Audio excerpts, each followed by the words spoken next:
Friends, ನೀವು ಯಾವತ್ತಾದರೂ ಒಂದು ರೂಮ್ಗೆ ಎಂಟ್ರಿ ಕೊಟ್ಟಾಗ ಎಲ್ಲರೂ ನಿಮ್ಮನ್ನೇ ಗಮನಿಸಬೇಕು, ಗೌರವ ಕೊಡಬೇಕು ಅಂತ ಅಂದುಕೊಂಡಿದ್ದೀರಾ? ಅಥವಾ ದಿನವಿಡೀ ಮೊಬೈಲ್ ಸ್ಕ್ರೋಲ್ ಮಾಡ್ತಾ ಯಾವುದೇ ಕೆಲಸದ ಮೇಲೆ ಫೋಕಸ್ ಮಾಡೋಕೆ ಆಗ್ತಿಲ್ಲ ಅಂತ ಬೇಸರವಾಗ್ತಿದೆಯಾ? ಒಂದು ಕ್ಷಣ ಯೋಚಿಸಿ. ನೀವು ದಿನದಲ್ಲಿ ಎಷ್ಟು ಬಾರಿ ಫೋನನ್ನು ತೆಗೆದುಕೊಂಡು ಕಾರಣವಿಲ್ಲದೆ ಸ್ಕ್ರೋಲ್ ಮಾಡ್ತಿರ್ತೀರಾ? ಎಷ್ಟೋ ಬಾರಿ ನೀವು ಒಂದು ಕೆಲಸ ಶುರು ಮಾಡಿ ಮಧ್ಯದಲ್ಲಿ ಬೇರೆ ಕಡೆ ಗಮನ ಹೋಗುತ್ತಿರುತ್ತದೆ. ಇಂದಿನ ಜಗತ್ತಿನಲ್ಲಿ ಗಮನ, ಅಟೆನ್ಷನ್ ಮತ್ತು ನಮ್ಮ ಉಪಸ್ಥಿತಿ, ಪ್ರೆಸೆನ್ಸ್ ಎರಡೂ ಕೂಡ ಕಳೆದು ಹೋಗ್ತಿವೆ. ಸೈನ್ಸ್ ಹೇಳುವಂತೆ ನಮ್ಮ ಕಮ್ಯುನಿಕೇಷನ್ನಲ್ಲಿ ಕೇವಲ 7% ಮಾತ್ರ ಮಾತು ಇರುತ್ತದೆ. ಉಳಿದ 97% ನಮ್ಮ ಬಾಡಿ ಲ್ಯಾಂಗ್ವೇಜ್ ಮೇಲೆ ನಿಂತಿದೆ. ಹಾಗೆಯೇ ನಮ್ಮ ಏಕಾಗ್ರತೆ ಕಡಿಮೆಯಾಗಲು ನಮ್ಮ ಸೋಮಾರಿತನ ಮಾತ್ರ ಕಾರಣವಲ್ಲ, ಬದಲಾಗಿ ನಮ್ಮನ್ನು ಸದಾ ಡಿಸ್ಟ್ರಾಕ್ಟ್ ಮಾಡುವಂತೆ ವಿನ್ಯಾಸಗೊಳಿಸಲಾದ ಈ ಡಿಜಿಟಲ್ ಜಗತ್ತೂ ಕೂಡ ಕಾರಣ. ಫ್ರೆಂಡ್ಸ್, ನಮ್ಮ ಮೆದುಳು ದುರ್ಬಲವಲ್ಲ, ಆದರೆ ನಮ್ಮ ಪರಿಸರವೇ ನಮ್ಮ ವಿರುದ್ಧ ಕೆಲಸ ಮಾಡುತ್ತಿದೆ. ಇಂದಿನ ಈ ವಿಡಿಯೋದಲ್ಲಿ ನಾವು ಕಳೆದು ಹೋದ ನಮ್ಮ ಏಕಾಗ್ರತೆಯನ್ನು STEAL ಮೆಥಡ್ನ ಮೂಲಕ ಮರಳಿ ಪಡೆಯುವುದು ಹೇಗೆ ಮತ್ತು ಯಾವುದೇ ಜಾಗದಲ್ಲಿ ನಮ್ಮ ಪ್ರಭಾವವನ್ನು ಹೆಚ್ಚಿಸುವ 5 ಸೈಕಲಾಜಿಕಲ್ ಬಾಡಿ ಲ್ಯಾಂಗ್ವೇಜ್ ಹ್ಯಾಕ್ಗಳು ಯಾವುದು ಎಂದು ನಾವು ಈ ವಿಡಿಯೋದಲ್ಲಿ ತಿಳಿದುಕೊಳ್ಳೋಣ. ಈ ವಿಡಿಯೋ ಮುಗಿಯುವ ಹೊತ್ತಿಗೆ ನೀವು ಒಬ್ಬ ಹೊಸ ವ್ಯಕ್ತಿಯಾಗಿ ಬದಲಾಗುತ್ತೀರಿ. ಫ್ರೆಂಡ್ಸ್, ಬನ್ನಿ, ಇಂದಿನಿಂದ ನಾವು ಒಂದು ಹೊಸ ಪ್ರಯಾಣ ಶುರು ಮಾಡೋಣ. ನಮ್ಮ ಅಟೆನ್ಷನ್ ಸ್ಪ್ಯಾನ್ ಕೇವಲ 8 ಸೆಕೆಂಡ್ಗಳು ಮಾತ್ರ ಇದೆ ಎಂದು ಒಂದು ಸುದ್ದಿ ಇದೆ. ಆದರೆ ಸತ್ಯ ಏನೆಂದರೆ ನಮ್ಮ ಮೆದುಳು ಕೆಟ್ಟಿಲ್ಲ, ನಮ್ಮ ಪರಿಸರ ಕೆಟ್ಟಿದೆ. ಫ್ರೆಂಡ್ಸ್, ಒಂದು ಕಾಲದಲ್ಲಿ ಸುಮಾರು 600 ವರ್ಷಗಳ ಹಿಂದೆ ಪ್ರಿಂಟಿಂಗ್ ಪ್ರೆಸ್ ಬಂದಾಗ ಮನುಷ್ಯನಿಗೆ ಟೈಪೋಗ್ರಫಿಕ್ ಮೈಂಡ್ ಇತ್ತು. ಅಂದರೆ ಒಂದು ಪುಸ್ತಕ ಹಿಡಿದ್ರೆ ಅವನು ಗಂಟೆಗಟ್ಟಲೆ ಓದುತ್ತಿದ್ದ, ಆಳವಾಗಿ ಯೋಚಿಸುತ್ತಿದ್ದ, ತಾಳ್ಮೆಯಿಂದ ವಿಚಾರಿಸುತ್ತಿದ್ದ. ಆದರೆ ಆ ನಂತರದ ದಿನಗಳಲ್ಲಿ ರೇಡಿಯೋ ಬಂತು, ಟಿವಿ ಬಂತು, ಮತ್ತೆ ಸ್ಮಾರ್ಟ್ಫೋನ್ ಕೂಡ ಬಂತು. ಈಗ ಎಲ್ಲರಿಗೂ ಬೇಕಾಗಿರುವುದು ಕೇವಲ ಒಂದು ಎಂಟರ್ಟೈನ್ಮೆಂಟ್ ಮಾತ್ರ. ನಮಗೆ ಯೋಚಿಸಲು ಇಷ್ಟವಿಲ್ಲ, ನಮಗೆ ಕೇವಲ ಅನುಭವಿಸಲು ಇಷ್ಟ. ಪ್ರತಿ ಆ್ಯಪ್ ಮತ್ತು ಪ್ಲಾಟ್ಫಾರ್ಮ್ಗಳು ನಿಮ್ಮ ಗಮನವನ್ನು ಸೆಳೆಯಲು ಕಾಂಪಿಟೇಷನ್ ಮಾಡುತ್ತಿವೆ. ನೀವು ಎಷ್ಟು ಹೆಚ್ಚು ಹೊತ್ತು ಸ್ಕ್ರೀನ್ ನೋಡುತ್ತೀರೋ ಅಷ್ಟು ಅವರಿಗೆ ಲಾಭ.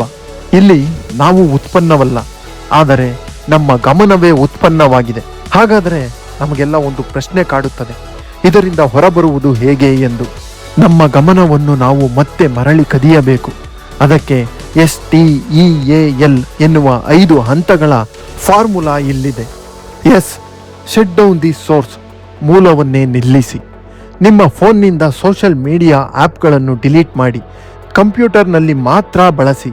ನಮ್ಮ ಮೆದುಳು ಒಂದು ಪ್ಯಾಟರ್ನ್ನ ಮೇಲೆ ಕೆಲಸ ಮಾಡುತ್ತದೆ. ನಾವು ಬೋರ್ ಆದಾಗ ಫೋನ್ ತೆಗೆದುಕೊಳ್ತೀವಿ, ಡೋಪಮೈನ್ ಸಿಗುತ್ತದೆ. ಇದು ಒಂದು ಅಡಿಕ್ಷನ್ ಲೂಪ್. ಆದ್ದರಿಂದ ಈ ಲೂಪ್ ಅನ್ನು ಬ್ರೇಕ್ ಮಾಡಬೇಕು. ಇದು ನಮ್ಮನ್ನು ಸದಾ ಡಿಸ್ಟ್ರಾಕ್ಟ್ ಮಾಡುವುದನ್ನು ತಡೆಯುತ್ತದೆ. ಎರಡನೆಯದ್ದೇ T ಅಂದರೆ ಟ್ರೇಡ್ ದಿ ಸ್ಟಿಮ್ಯುಲೇಷನ್, ಬದಲಿ ಹವ್ಯಾಸ. ನಿಮಗೆ ಬೋರ್ ಆದಾಗ ಫೋನ್ ಎತ್ತುವ ಬದಲು ಕೈಗೆ ಕೆಲಸ ಕೊಡಿ.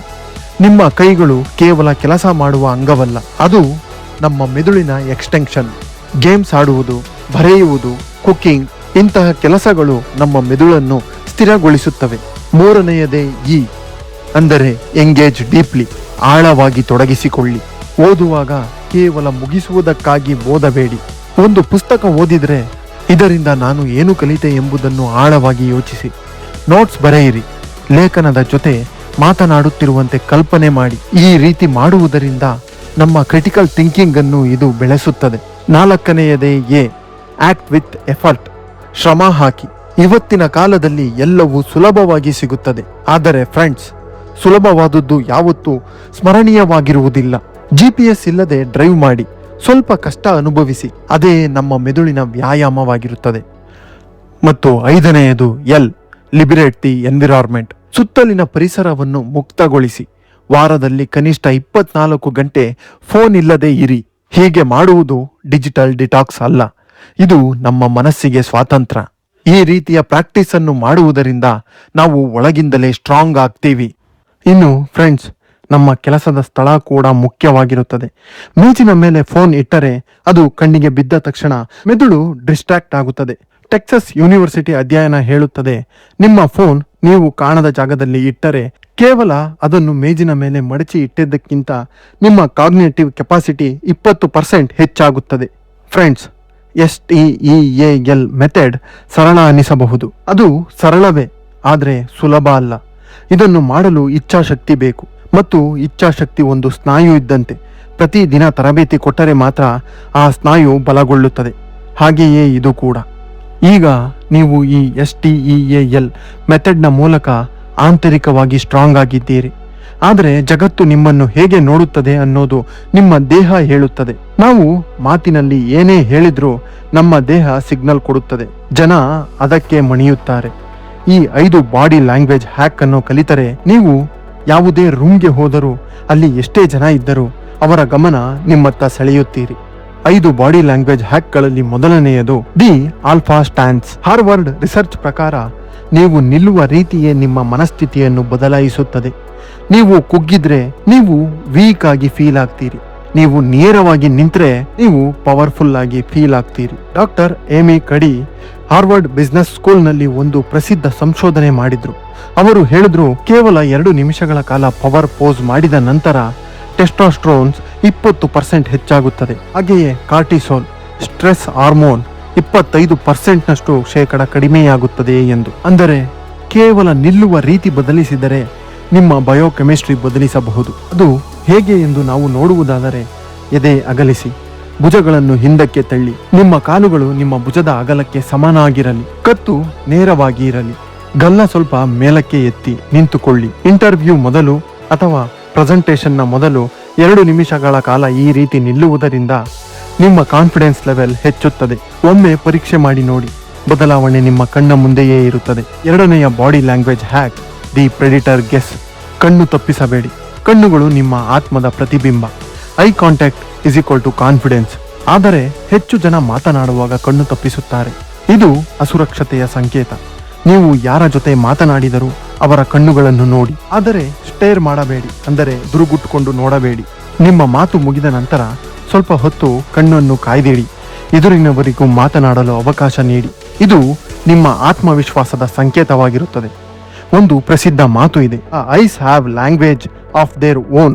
ಕಣ್ಣುಗಳು ಮಾತನಾಡುವುದಕ್ಕಿಂತ ಹೆಚ್ಚು ಹೇಳುತ್ತವೆ ಎಂದು. ಮುಂದಿನ ಬಾರಿ ಯಾರ ಜೊತೆ ಮಾತನಾಡಿದರೂ ಈ ತಂತ್ರ ಬಳಸಿ ನೋಡಿ. ಅವರ ಮನಸ್ಸಿನಲ್ಲಿ ನಿಮ್ಮ ಇಮೇಜೇ ಬದಲಾಗಿ ಹೋಗಿರುತ್ತದೆ. ಬಾಡಿ ಲ್ಯಾಂಗ್ವೇಜ್ನ 3ನೇ ಹ್ಯಾಕ್ ಸ್ಪೇಸ್ ಡಾಮಿನೇಷನ್. ಲೀಡರ್ಸ್ ಜಾಗವನ್ನು ಆಕ್ರಮಿಸಿಕೊಳ್ಳುತ್ತಾರೆ. ನೀವು ಕುಳಿತುಕೊಳ್ಳುವ ರೀತಿಯೇ ನಿಮ್ಮ ಸ್ಟೇಟಸ್ ಅನ್ನು ತಿಳಿಸುತ್ತದೆ. ಗಮನಿಸಿ ನೋಡಿ, ಮೀಟಿಂಗ್ನಲ್ಲಿ ಯಾರು ಹೆಚ್ಚು ಜಾಗ ಉಪಯೋಗಿಸುತ್ತಾರೋ ಅವರೇ ಲೀಡರ್ ಅನ್ನಿಸುತ್ತಾರೆ. ಭಯ ಇರೋರು ಮುದುರಿಕೊಂಡು ಕೂಡ್ತಾರೆ. ಕಾನ್ಫಿಡೆಂಟ್ ಜನ ಹೆಚ್ಚಾಗಿ ಗಮನ ಸೆಳೆಯುತ್ತಾರೆ. ನಿಮ್ಮ ಕಾನ್ಫಿಡೆನ್ಸ್ ಹೆಚ್ಚಾಗಲು ಇದನ್ನು ಪ್ರಾಕ್ಟೀಸ್ ಮಾಡಿ. ಕುರ್ಚಿಯಲ್ಲಿ ಸಂಪೂರ್ಣವಾಗಿ ಕುಳಿತುಕೊಳ್ಳಿ. 2 ಕೈ ಮೇಜಿನ ಮೇಲೆ ಇಡಿ. ಕೈಯನ್ನು ಕಟ್ಟಬೇಡಿ. ಇದು ಕ್ಲೋಸ್ ಬಾಡಿ ಲ್ಯಾಂಗ್ವೇಜ್.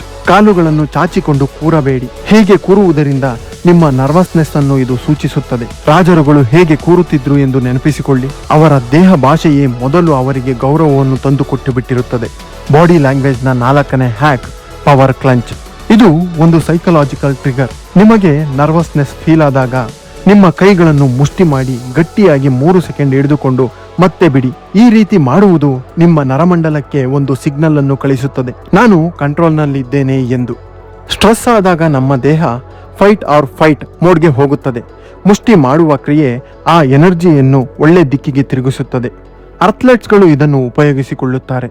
ಸ್ಟೇಜ್ಗೆ ಹೋಗುವ ಮೊದಲು ನೀವು ಅಬ್ಸರ್ವ್ ಮಾಡಿದ್ರೆ ಅಥ್ಲೆಟ್ಸ್ಗಳು ಕೈ ಮುಷ್ಟಿ ಮಾಡುತ್ತಾರೆ, ಎಸ್ ಅಂತ ಹೇಳ್ತಾರೆ. ಇದು ಆಂಕರಿಂಗ್ ತಂತ್ರ. ನಾವು 5ನೇ ಬಾಡಿ ಲ್ಯಾಂಗ್ವೇಜ್ ಹ್ಯಾಕ್ ಅನ್ನು ನೋಡುವುದಾದರೆ ದ ಮಿರರ್ ಪ್ಯಾರಾಡಾಕ್ಸ್.